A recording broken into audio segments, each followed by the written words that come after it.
Oui, bonjour Pierre-Yves, Renaud à l'appareil. Salut Renaud. Salut Pierre-Yves.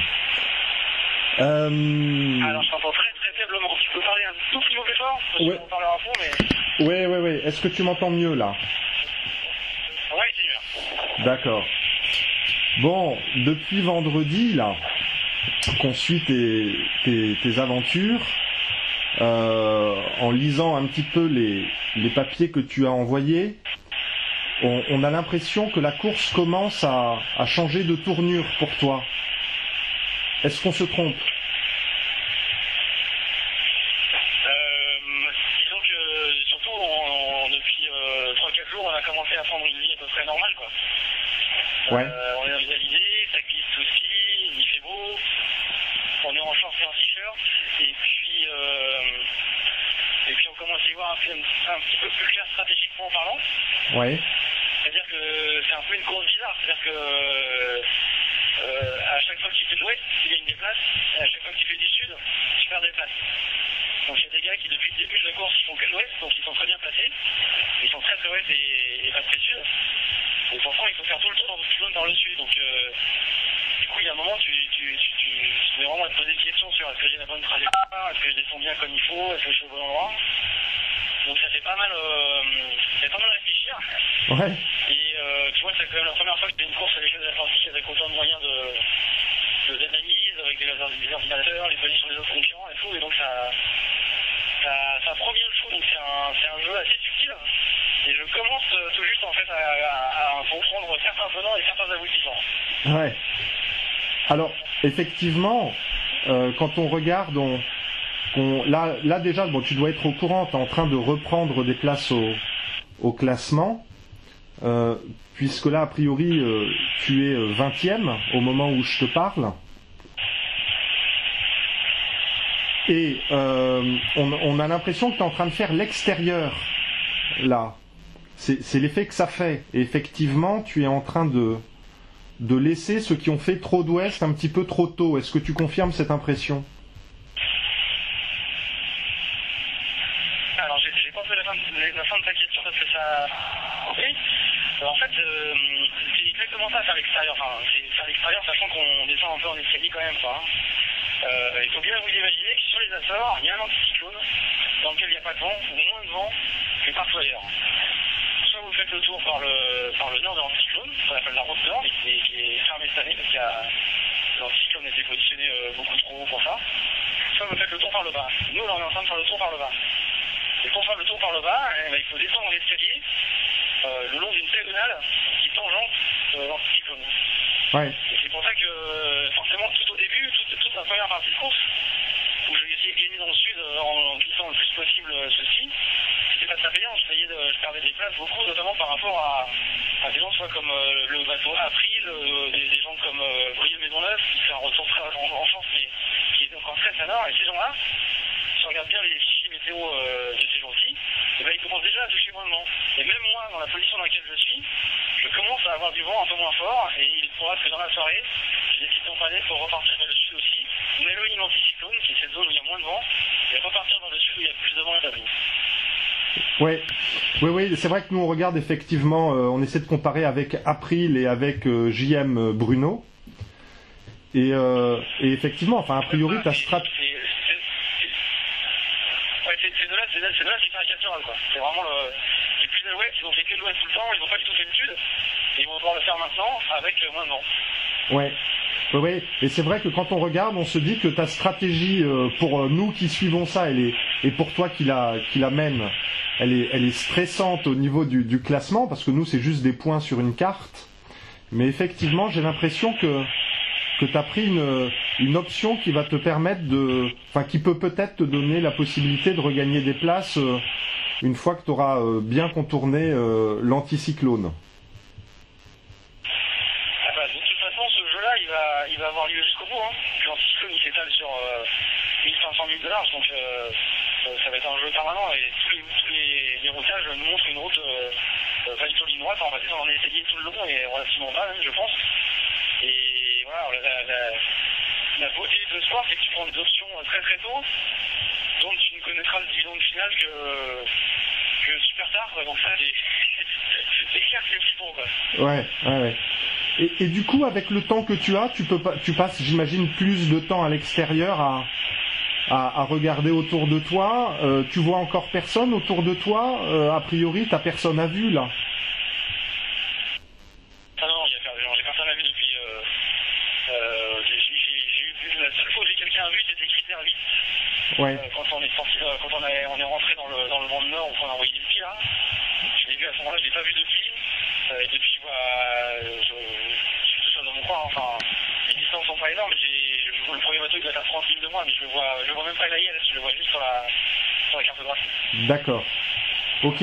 Bon, et alors, c'est sympa d'être poussé par les alizés ou pas? Ah, quand même. Je dois dire que j'en avais beaucoup entendu parler, et c'est à peu près comme dans les livres. Hein. Il fait chaud, tu sais, quand quand le soleil n'est plus protégé par les voiles, n'est plus caché par les voiles, il commence à faire très très chaud, il faut vraiment le protéger. Ouais. Il fait très doux, à l'intérieur du bateau il fait assez chaud, et il y a du vent entre 17 et 22 nœuds, voire un peu plus. Hier on a une journée assez stressante parce qu'il y avait vraiment 25-28 nœuds. Ouais. Et je suis resté sous le ski, je pense que c'est ça qui a fait aussi, qui m'a permis de faire mon retour. Et on marque très très peu en fait. Moi je fais énormément de pilote qui est assez efficace en fait sur la durée. Je fais plus efficace que lui sur une heure. Ouais. Et sur une durée entière, il va prendre une petite bascule, il va prendre une petite modification, il va être hyper régulier et il va être meilleur que moi sur le long terme. Donc en fait je suis pas très souvent dehors, je sors très très régulièrement pour vérifier que tout va bien, que voir les bons, que l'état de la mer est bon. Ouais. Et je passe pas beaucoup de temps là-bas. D'accord. Ok, et puis alors, t'es au courant forcément que Loïc Perron, lui, a terminé depuis cette nuit pour nous et la soirée pour eux. Ça te fait quoi, toi, d'être toujours en course alors que le premier, lui, vient d'arriver? Ça te motive davantage? Tu te dis que c'est une autre course qui démarre? Ça fait quoi? Ça me fait rien parce que c'était prévu comme ça. Hein. J'ai pas de. C'est très bien qu'il gagne et ça confirme une fois de plus que c'est une légende. Après moi, c'est pas les mêmes courses. Hein. Lui, je pense que à l'entraînement, il est dans son vol en business et il rentre pour faire les coups américains. Voilà, donc chacun son trip. Ouais. Moi, j'ai jamais fait de petite voiture. Ma course à moi, elle se finira vers le 19 ou le 20 novembre et j'ai pas de souci avec ça, c'est ça mon famille. D'accord. C'est une super histoire comme ça qui démarque. Il arrive, il y a 52 ou 53 balais, il prend un bateau comme ça, il gagne. Ouais. C'est un sacré truc quand même. Ouais, c'est un bonhomme, hein, mine de rien. Ah bah oui. Ok, mais toi aussi t'es un bonhomme parce que finalement t'es passé, de ce qu'on comprend, hein, t'es passé de la guerre à la stratégie maintenant. Et ça c'est assez passionnant pour nous de sentir qu'il y a comme une deuxième course qui est en train de s'engager là. Ouais, alors ça pour moi c'est vraiment une nouveauté parce que toutes les courses que j'ai fait jusque-là au large en solitaire, c'était des courses où il n'y avait pas ces moyens-là d'information, à part le record à SNSM qui était très court. Ouais. Et donc pour moi c'est vraiment une nouveauté d'avoir ce type d'outils que je maîtrise forcément très mal. J'ai beaucoup moins d'expérience et plein d'autres. Hein. Les sources d'infos météo, l'utilisation du logiciel de routage, on peut y passer beaucoup de temps et en même temps on a des bateaux qui vont très très vite en Atlantique, donc le jeu tactique et stratégique qui se fait à la vitesse d'un escargot, quoi. Tu vois, il doit rester une dizaine de jours de course. Et les placements, il ne faudrait pas jouer sur un ou deux placements, ça va être sur un rythme global qui est quand même assez lent, quoi. Ouais. C'est le vrai paradoxe de cette course-là, je trouve. Ouais. Bon bah écoute, en tout cas t'as l'air de mener ça de main de maître. Nous, à chaque fois qu'on croise quelqu'un, que ce soit à titre privé ou à titre professionnel, on nous demande systématiquement où tu en es et on nous fait promettre de donner de tes nouvelles. Donc ça en dit long sur l'intérêt que cette course suscite auprès de tous les gens qui nous entourent et qui t'entourent. Non, mais c'est super. Voilà. Bon bah écoute. Je sens bien qu'il y a du monde derrière parce que je reçois des petits comptes rendus avec avec les réactions, là, je vois bien que ça pousse. Hein. Ouais.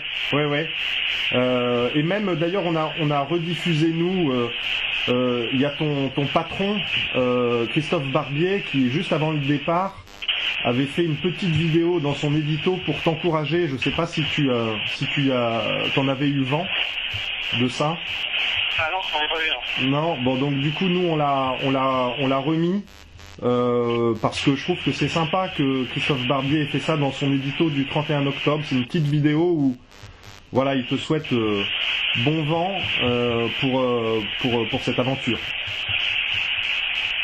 Ah, c'est top. Ok. Voilà. Allez, on te laisse poursuivre ta course et on te dit à bientôt, Pierre-Yves. Bon courage et continue comme ça. Je pense que tu prends de bonnes options. Il faut bien vous dire que ça se décomptera sur la fin en fait. Ouais, j'ai l'impression. Il y aura des moments de prise d'option où même moi quand je vois que j'étais 23e ou 24e et que en fait juste en faisant de l'ouest je regagne 3 places dans la journée, tu comprends que ça va se jouer à des choix à moyen terme. Ça. Ouais.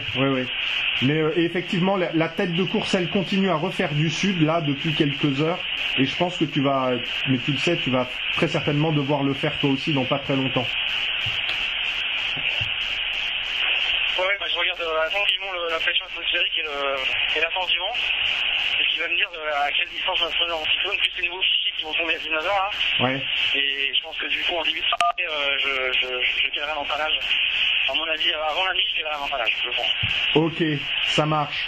Bon salut Pierre-Yves, merci beaucoup et bonne suite pour la course. À plus tard. Ça marche, salut. Salut.